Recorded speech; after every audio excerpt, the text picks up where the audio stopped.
ইলিশ মাছের কাটা ভালো, চিংড়ি মাছের টক, 7 টাকাতে কিনবে লোকে, কিনবে গবা গম, কিনবে গবা গম, কিনবে গবা গম।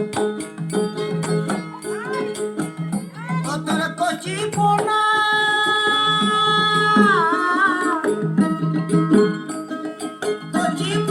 বেচে বেচে হাটে বেচা হবে না, কারো দিকে নজর লাগাস না, কারো দিকে নজর লাগাস না। ও 30 টাকা কেজি মাছ বাবু ভেয়ে খাবে না, জল দিয়ে বেশি করিস না, 8টা বাজে দেরি করিস না, 8টা বাজে দেরি করিস না।